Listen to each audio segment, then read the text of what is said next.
Young Justice went out of its way to reinvent a lot of the characters that they put their hands on, whether it was Artemis, Wally, even Robin to some extent, but especially in characters like Miss Martian and Superboy. But no character was altered further than Aqualad himself. And it all comes down to a fundamental change in the character of Aqualad, that being the decision to make what was supposed to be a brand new character, Calderon, for the TV show, except for the fact that Jeff Johns got winds of it and debuted him a few months prior in an official DC book. But to keep it real with y'all, Calder was originally supposed to debut for the show Young Justice, and so this show completely remodeled the origin of Aqualad to encompass the fact that not only does Garth exist, but also Calderon. It's just that Garth simply chose not to be Aqualad, instead staying behind in Atlantis. And this Earth, we see Calderon choose to be Aqualad, and I will go forward just calling him Aqualad. And it's, funnily enough, this interpretation of the character that was actually my first real introduction to Aqualad, because I don't know if Teen Titans, like the 2003 show, really counts, because he's not really characterized in like the one episode I remember seeing as a kid, comparatively to this Aqualad, who set the framework in my mind for what it means to be a leader. And that's a lot of what Aqualad does throughout this first season of Young Justice, demonstrating a style of leadership that is seldom shown in fiction specifically, whether it was from his vulnerability to the way in which he handles himself, not only emotionally, being a far more emotionally sound character than a majority of the cast, especially for his age of 16, but also with the level of empathy that he shows throughout the show for not only his fellow team members, but even the villains that he ends up facing throughout the show. And I think that's part of the reason that I ended up falling in love with this specific variant of the character so much, and it's kind of a shame that he really only exists in this show as he is present. But without further ado, preamble over, let's talk about Calder in Young Justice. When we first see Calder in the two-part special that will be known as Independence Day, he is the only member of the team, despite him and Wally being the same age of 16. I cut Grayson slack because he's like 13 years old. He's the only member of the team that seems to be taking his matchup against an ice-based foe even remotely serious. Calder himself doesn't really care much for talking about his special day that's upcoming until after the threat is dealt with. Then he finally expresses his excitement. Calder is always business first, and he takes the mission very seriously, unlike his two counterparts, which were making quips and jokes and not really taking it all too seriously. But we also see that Calder isn't just an uptight stick in the mud, like, say, Scott from X-Men Evolution. He shows a lot of excitement for the fact that finally he is going to be welcomed into at least what he believes to be the Justice League's secret playhouse.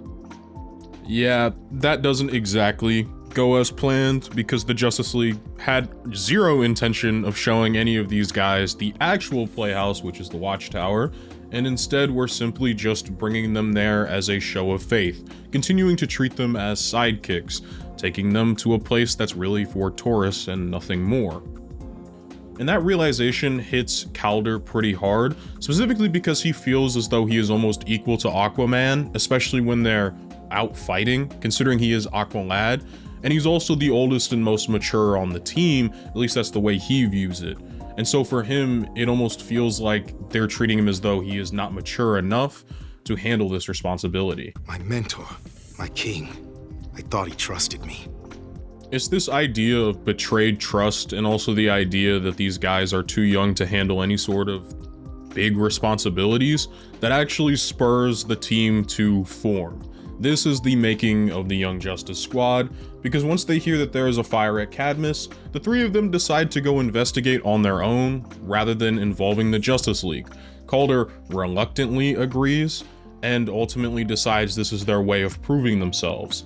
But they end up biting off way more than they can chew, because as it turns out, there's not just any ordinary fire that's going on. This was all orchestrated by the xenomorphs that live underneath Cadmus in order to not only expose them, but to expose Superboy. Yes, I'm telling you that that's not how the characters come across it, but it's not really important for Calder's video. And it's in Cadmus that they end up finding a Superman clone hidden underground known as the Superboy. Or, you know, the backup plan in case Superman goes crazy. And it is, of course, Calder's first idea to call the League, because he's the most pragmatic of the group.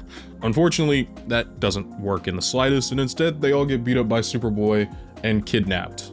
That's great first mission, team. It's also where they find out the fact that this Superboy has never known a life outside of the lab that he has been birthed in. It's also revealed that he was nowhere near in control of every one of the actions that he made when he attacked the group.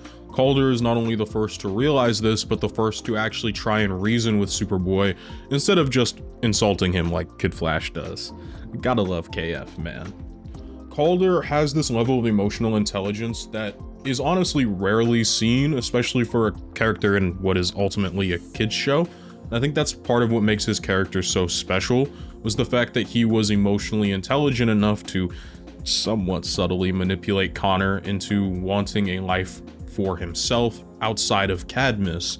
It's actually Calderon's words that spur Superboy into breaking the team out. You live.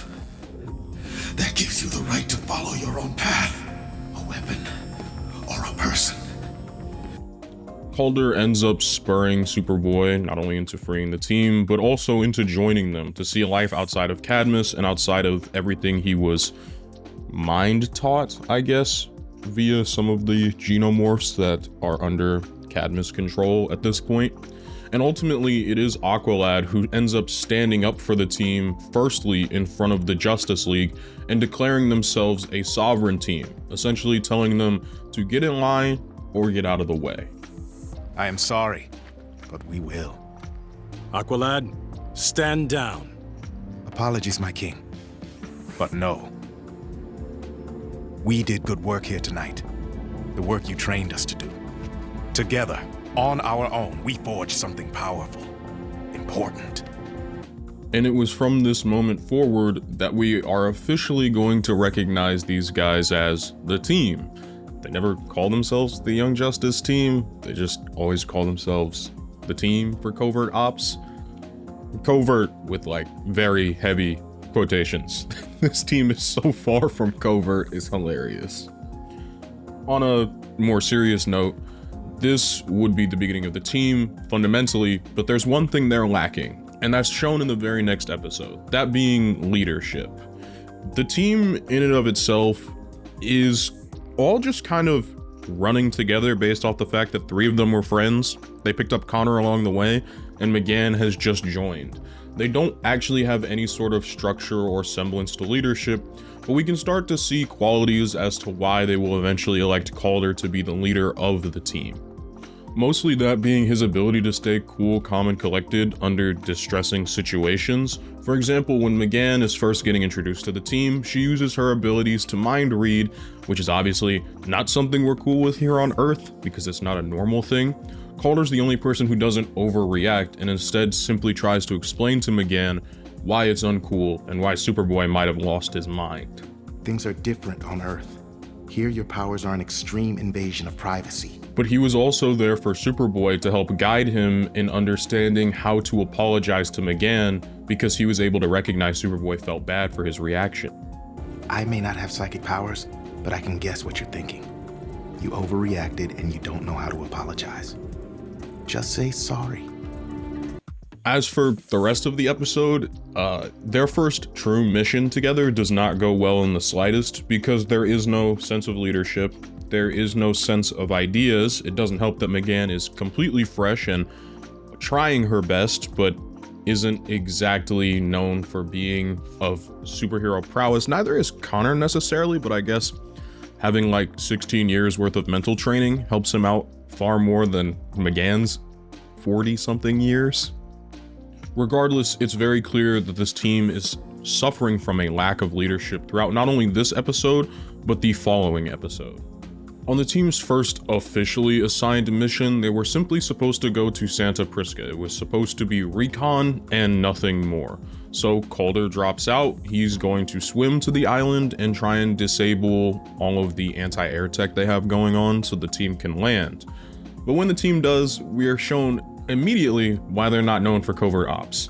Just Connor casually causing a seismic event, Robin absolutely disappears and goes off in the middle of nowhere after anointing himself leader because he has the most experience despite only being 13. It also doesn't help that Wally, in making first contact, ends up exposing the team if Superboy didn't do it enough with his seismic event. The team is in complete mess and disarray because Robin has no clue in how to manage the team.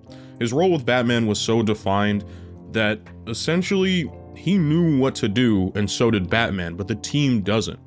Wally also throws his hat in the leadership ring, but he was never a serious candidate, let's be honest. And ultimately, at the end of the episode, the team collectively comes to the decision that Calder is their best option for leader, because he is the most level-headed. He is the one who is able to talk and communicate with the team at its best. He's also the person that understands each member of the team the best. Throughout the last few episodes, not only has he been understanding and compassionate to McGann, but to Connor as well, along with his two very, very close friends. And so ultimately, they vote for Calder to be the leader, but he also makes it very clear that this team is eventually one day going to rest on the shoulders of Dick Grayson, because he was born for this. He was made for this. This is everything he has been working towards. But for right now, Calder has to shoulder the load of being the leader, even if he doesn't necessarily want to be. Even if he's not the best suited to be the leader in the long term, he is the best right now. Then I accept the burden until you are ready to lift it from my shoulders. You were born to lead this team. Maybe not now, but soon. I think putting Calder in this leadership position and the way in which they chose to write Calder as a character did a lot for me personally growing up, and probably a lot for people who looked like me. You gotta remember, this was 2010, so the idea of a black teen male specifically having a leading role in a TV show in which they are presented as being the leader, they're presented as being calm, they're presented as being collected, they are presented as having emotions such as empathy, sympathy, the ability for Calder to be emotionally sound and not just be an angry black teenager was something that was so huge for me as a kid. And I can only imagine was also big for people that were my peers, that wanted to see themselves on screen in a positive role, in a positive light. I wasn't really an angry kid. I spent a lot of my time trying to be empathetic, trying to be sympathetic, trying to understand the people around me, and that's something Calder does to great effect. I saw a lot of myself in this character, and for me, it's something I aspired to be. The style of leadership Calder had always spoke to me on a personal level, because he cared about the people around him. He always cared about doing the right thing, even if it wasn't going to be the easiest. He cared about understanding his friends. That's something that was put on display in this show, and I don't think it gets enough credit for doing this, especially in the early 2010s. It's part of the reason I love this show specifically so much. And building off of what I've said previously, Calder spends the rest of his time as leader throughout these early episodes being the team's rock. When we're introduced to Artemis and Wally's absolute disdain for Artemis being the new archer of the team instead of Speedy, or Red Arrow as he goes by now, they are tasked with a very simple mission, actually from Red Arrow, funnily enough, which is to help protect this scientist as they're trying to destroy something called the Fog, which would essentially eat up a bunch of data and tech and destroy it. Very bad for the whole world, not cool. But throughout the entire episode, Wally and Artemis bicker like an old married couple, and it's honestly so funny. It's so funny. But Calder is basically there playing mediator the entire time. As well, he's also trying to help this poor scientist to not only take care of the job she's supposed to in finding the Fog and disabling it, but also deal with these 13 through like 16-year-olds that are supposed to be watching her and yet argue constantly. He even plays the role of comforting the scientist when explaining to her that simply she's got to go online in order to find the fog, and assuring her that she will be protected by them. We will protect you. Tracking the fog now. In a following episode, in Wally's wild abandonment to try and impress McGann, he pretends to know magic, and that almost gets the team killed. Calder doesn't even jump on him, unlike Artemis does, after this incident. Instead, he diverts attention away from them. He then instead tries to explain to McGann why Wally doesn't really believe in magic and why he's always trying to control the world around him. He's sticking up for his friend while also not condoning Wally's actions because Wally was being an idiot. Wally uses his understanding of science to control what he cannot comprehend. Acknowledging the existence of magic would be to relinquish the last vestige of that control. It's also worth noting that this episode introduces us to Dr. Fate and the helmet of Dr. Fate, which will become important later. So just keep it in mind that this episode introduces it. And also the idea that Dr. Fate is looking for a new host for the helmet since Kent died, and that host would be permanently attuned to Dr. Fate and would never be allowed to take the helmet off, as Wally was nearly trapped inside of it.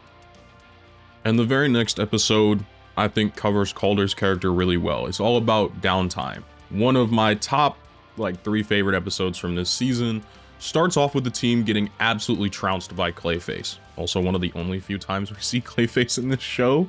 And it ultimately ends with Batman having to come in and save the day. And it's all because Calder's head wasn't in the game. The rest of the team came ready to play, but he wasn't. His mind wasn't in the game, and his mind was elsewhere on somebody else. Of late, I am not even convinced I belong on the surface world. For so many years, it filled my every thought. But now that I am here, my dreams are all Atlantis. Atlantis? Or someone you left behind? Calder is quite the lover boy. He is missing Atlantis because he left a girl behind, somebody he cared a lot about. That would be Tula. He loved her more than anything else. And in all reality, the dude's only been on the surface for 2 months, but in those 2 months, he has not gone back to his home, Atlantis. He has not gone back to see Tula, he has not gone back to see Garth, or even Queen Mara. He has been living his own life on the surface world and has been doing all of these things with the Young Justice group. So he hasn't been home. And that idea of missing home is something I can relate with a lot. But Calder is also faced with the harsh reality that a lot of things change, unfortunately, especially when you are gone for so long. It's not going to be the same when you come back. You would no longer be in Tula's class, or Garth's. Throughout a lot of my life, I moved around a lot. And so once you leave and you for me, it was states. So I would leave the state that I had made a lot of friends in and I had been close with people in. And so when I left, it sucked. And all I ever wanted to do was go back. And that's a lot of what we're seeing Calder deal with right now. It's the idea that he left and he's only been gone for 2 months, but all he wants to do is go back because he was happy there. He had a girl that he really liked, everything was good, and all he wants to do is go back to that place. But ultimately, when I would come back to visit, or even in some cases come back to live in that same place once again, it was always different. Your friend groups change. People who you were close with, you're no longer close with. For me, it was years. So my whole friend groups would change. People I was close with would change. Girls I may have been interested in are dating other people because I'm not even there, right? And so now you're holding on to this memory of this place that you believed to be so awesome and grand and perfect for you, and you were so frustrated and upset with leaving, only to find out when you come back, it's never gonna be the same as it was. And I think that's the lesson Calder has to learn in this episode, is that you need to be okay with moving on. And that's something Aquaman tries to instill in him in a few conversations, but ultimately his heart was dead set on Tula. It wasn't until she had told him that she is now dating Garth that he was finally able to let go. Calder, I'm sorry. We wanted to tell you sooner, but Garth and I, we are together. Yeah, to me, that's definitely a little bit of a funny and wild twist, is to be like, yeah, by the way, dating your best friend. But again, Calder left. He never expressed his feelings, and he left. And that's okay. And it's finally at the end of the episode that Calder comes to realize that his new life with his new friends and his new family that he's making on this team is good. He enjoys what he does, and he enjoys living the life that he does. And that's really all that matters. So he can go visit his old friends as often as he'd like, and he can take care of everything in that area. But ultimately, his heart isn't there anymore, and that's okay. And it's okay to move on and to do other things. I didn't really get this episode very much when I was younger. I kind of always found it to be boring, and I skipped it a lot of the times. If only I had known such a sentiment would hold dear in my later life, maybe I would have paid more attention this episode. But I found it to be very, very enjoyable. I also found the final sequence between Garth and Aqualad to be really, really funny. Have you ever wondered what would have happened if I had stayed behind and you had become Aqualad? Never. No, neither have I. It's also 100% worth noting that the dude handled this very, very well, especially considering that's like his best friend. Very, very demure of you, Calder. Very demure. But unfortunately for Calder, while he may have found his reason to stay on the surface and continue to be leader and found his heart here, being leader isn't exactly going to be easy. Red Arrow ends up calling Aqualad for help because of the summit between North and South Malaysia that is apparently being stung out by one of the League of Shadows assassins, Cheshire, someone who seeks to cause chaos and war continuing between the two countries. Unfortunately, this also means protecting Lex Luthor. And while Red Arrow has his own story to deal with regarding this, he ultimately asks for Calder's help, and Calder ends up obviously agreeing. Like, the two are quite close to being best friends. But it's during this episode that Calder is put out on a tip via Sportsmaster that there is a mole inside of his team specifically. Also, this episode has that really weird Cheshire scene. If you know, you know. But Calder isn't quite ready to just take Sportsmaster's word for it, and so he's not exactly ready to spill the beans to the team. It is over. Is it? I heard what Sportsmaster said. Do you really think there's a mole on your team feeding him intel? I cannot rule out the possibility. I will investigate, quietly. I think what Calder's doing is very smart. He wants to investigate quietly. He wants to make sure that he doesn't A, tip off the mole, or B, cause undue unrest amongst his teammates, which is obviously something that could be a severe problem, especially in a team so young. But the biggest issue with doing this is the fact that they built their entire team off of trust. The entire team's formation via the big three was because they felt like sidekicks who were never trusted with any sort of information, who were never given any sort of true autonomy from the people in charge. And so now to have their leader, someone they look up to, be holding secrets from them is definitely not a good look for the team. But you know, Calder's really smart, and I doubt this will bite him in the ass. Like, what's the worst that could happen? Okay, so quick pause. I just found this out while I was doing the editing for this video, but apparently the episode previously, Targets, was weirdly postponed by like 6 months. It was originally supposed to air in like June 3rd of 2011, but then it got postponed for a reason we have no idea about.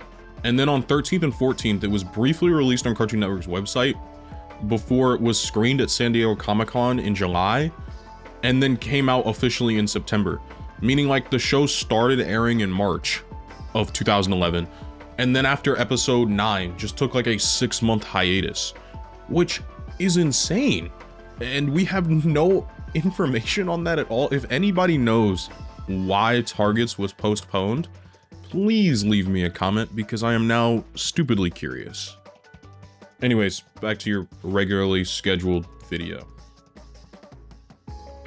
So like 2 episodes later, Superboy may or may not overhear the fact that there is a mole problem and that he is one of the suspects of being the mole on the team. So yeah, it did come back to bite Calder in the ass pretty hard. So if you could imagine, this doesn't exactly inspire trust not only in their leader, but in the team as a whole. And this is really terrible timing because they're all about to go on another mission and their entire leadership structure has been thrown into chaos.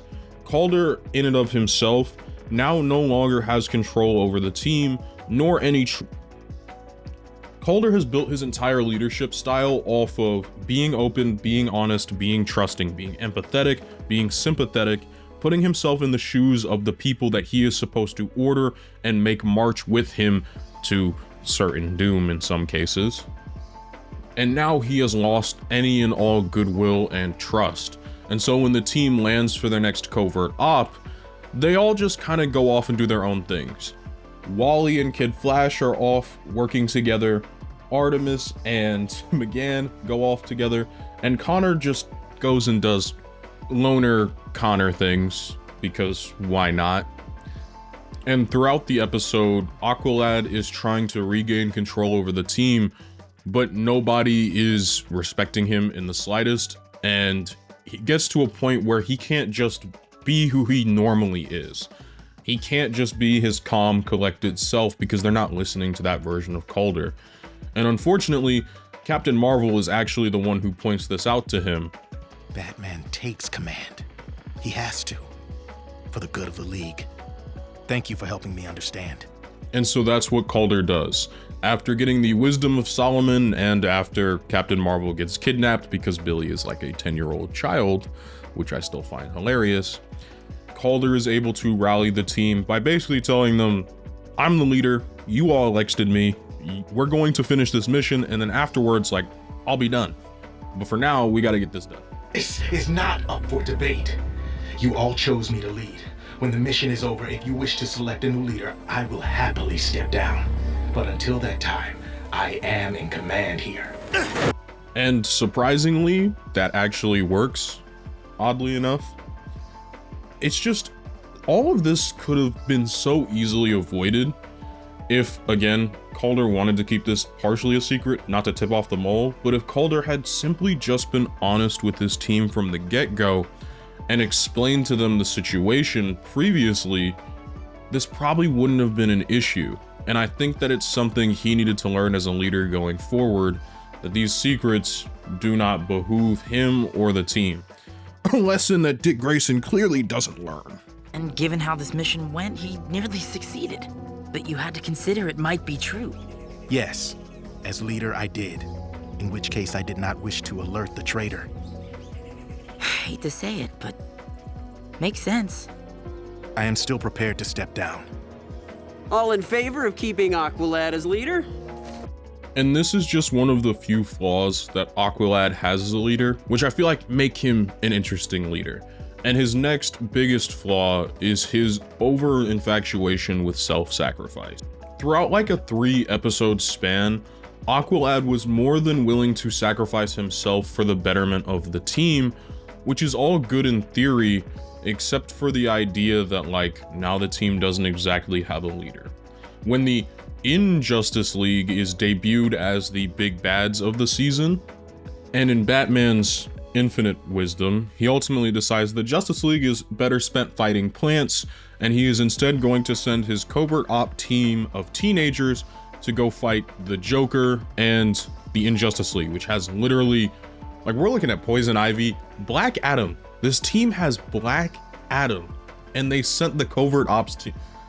I don't know what the thought process was behind this from Batman, but like, my boy, it was not a great idea.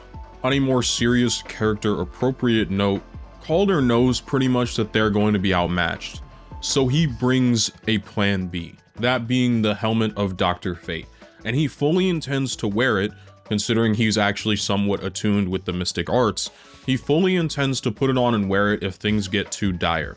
He knows this means that Naboo would have him for the rest of his life, but he ultimately does not see that as a problem in the slightest, nor does he really care, especially if it comes down to needing the helmet.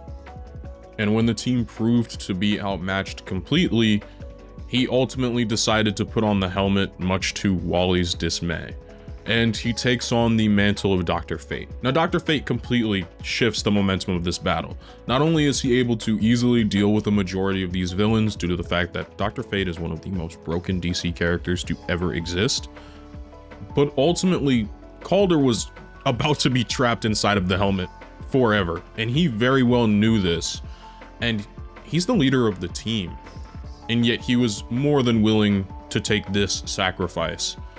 Now, whether that makes him a good or bad leader, I want to discuss after I show you another instance of Calder himself doing this whole self-sacrifice thing.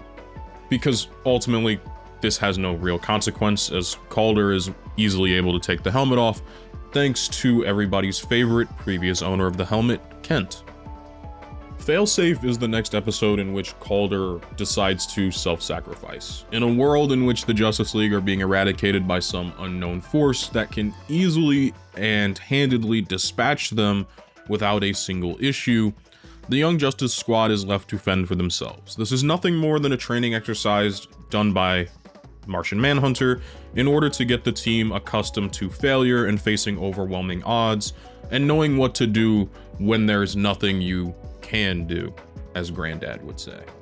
But it all ultimately becomes way too real when Artemis ends up quote-unquote dying, but McGann's mind can't comprehend the fact that this is fake and this isn't real, and so she believes it to be real, and all of the sudden, what was supposed to be a simple training exercise is now a true life or death battle.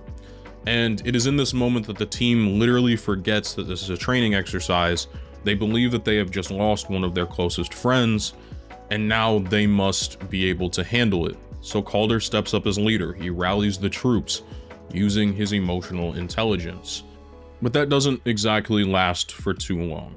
When they get to the Hall of Justice, they are ultimately able to find Martian Manhunter alive. He's really come in to stop the whole training exercise, but because McGann's such a powerful telepath, he completely forgot about that. So the team believes that these things are nothing more than Zeta tubes that are beaming them to a place where the heroes are being held and nobody's actually dying. And so with this very shaky information, Calder ultimately decides to make a decision that would alter the course of the team, because he ultimately decides to sacrifice himself in order for Superboy and just a few more of the soldiers on base to get to safety. It is a very noble act, something that he didn't necessarily need to do, but ultimately chose to do in order to protect the most amount of people. It's something a hero would do, but he also needs to recognize that he's not just a hero in this situation. Calder is the leader of the team. What does it do to the team when you choose to save Martian Manhunter instead of yourself? And that's what he has to deal with, obviously, in the Fallout episode that covers the ending of this one. This is obviously where I want to come in and talk about his actions as leader. Calder's not a natural leader. He never wanted the position of being a leader. It's not what he wanted, it's not something he usually does, but it's a role that he has taken upon himself because unfortunately, nobody else on the team he believes can do it. And that's very much shown in the following episode, in which each character is getting therapy for what they just went through. Artemis is too raw and untrusting. Kid Flash too rash and impulsive. Miss Martian remains too eager to please. Superboy carries too much anger. Making Robin the logical choice. But he is so young. Calder, you're all young. I cannot shift this burden to him. Not yet. Calder had always seen himself as a soldier and not a general. Somebody who would make the sacrifice for the betterment of those around him because that was the right thing to do, even if it is to the detriment of himself. But when you're a leader, you have to think about what self-sacrificing does to the rest of the people around you, to the group that is around you, who is supposed to be picking up the pieces when you're not there.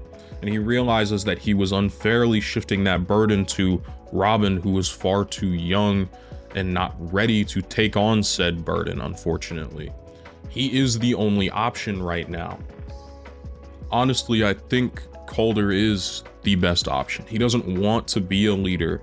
He wants to take care of the people around him, and I think that makes for good qualities of a leader. He's not there for the power, for the status, or anything else. He's there because he believes that this is the only way forward, unfortunately, for him, since he doesn't want to do this.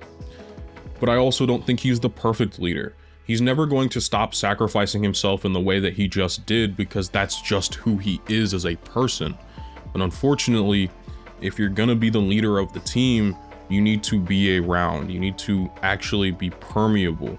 And so while it is admirable that he would rather stick himself in the line of fire than one of his subordinates, unfortunately, if you throw yourself in that fire enough, you're going to get burned. And that's the reason that he's not perfect for the job, but it's also the reason I think he is the best option, and he is as close to perfect as the team will probably get for that job. And for the rest of the season, we kind of just get the fallout of Calder having to deal with the burden of being the leader of the team, which honestly isn't a lot. That after that episode, they kind of just didn't give Calder a whole lot to do. And again, it's because the production of the show was kind of weird, at least in the way in which they aired, because after this episode 19 that you're probably seeing on screen, Misplaced, they took prior to this episode 19, Misplaced, they took like a huge, another couple months break. Like episode 18 of the show airs in November 18th, and then Misplaced doesn't air again until March of 2012.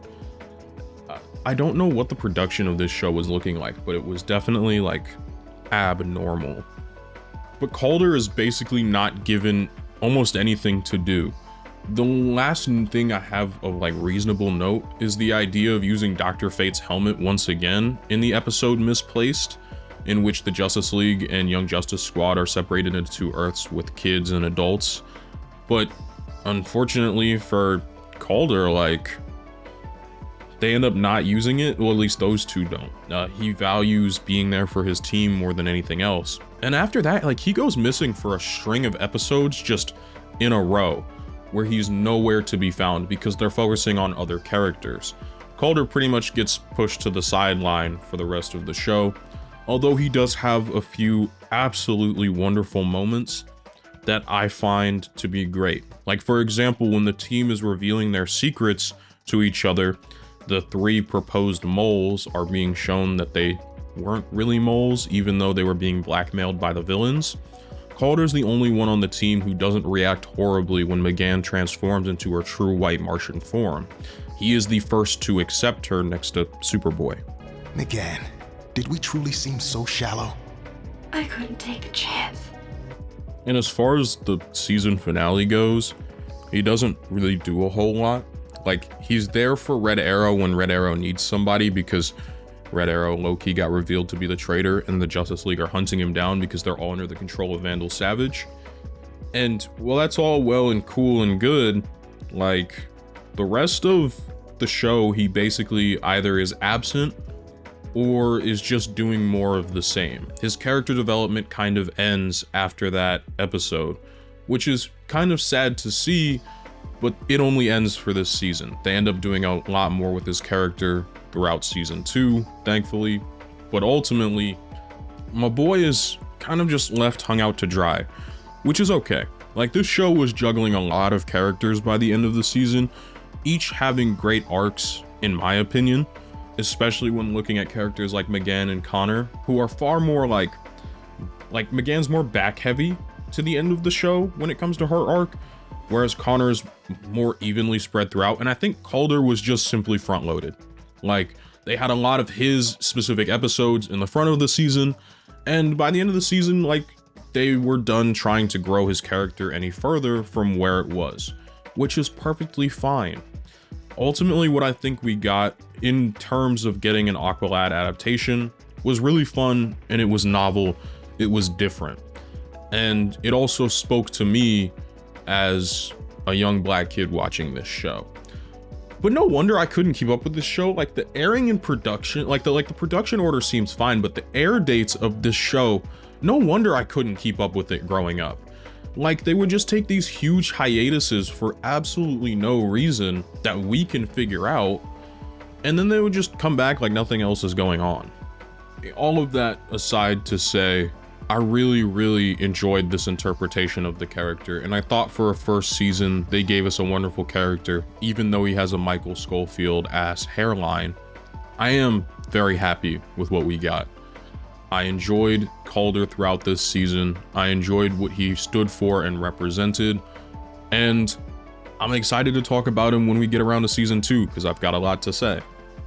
So thank you all so much for watching, especially if you stuck around to the end, like especially on these longer videos, which this video took me like, dude, college has been kicking my ass. This took me like almost 3 weeks to make because dude, I don't even know. College has been kicking my ass. So thank you all for being patient and waiting. To those of you on YouTube seeing this video, I just want to once again thank you all so much for watching. You all are amazing. If you want to support the channel, leaving a like helps out a lot. If you want to leave a dislike, please leave a comment down below telling me why, as constructive criticism helps me to be a better creator for all of you guys going forward.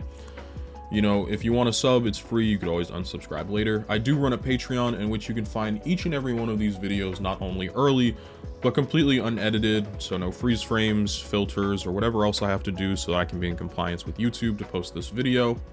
And as well, you'll gain access to the Discord where you can chat with me and a bunch of the other people who enjoy watching this show. And finally, if you're in the $5 above tier, I shout you out at the end of each and every one of these videos. So without further ado, shout out Oscar, shout out Megan, shout out Mark Frosty 13, shout out Gabriel Lafonte, Transgers1, Video Gamer 75, shout out Golden Boy 420, Dakota Rawson, Donovan Gomez, and MC Bomb 27. You all are amazing. Hope you all have an absolutely fantastic day.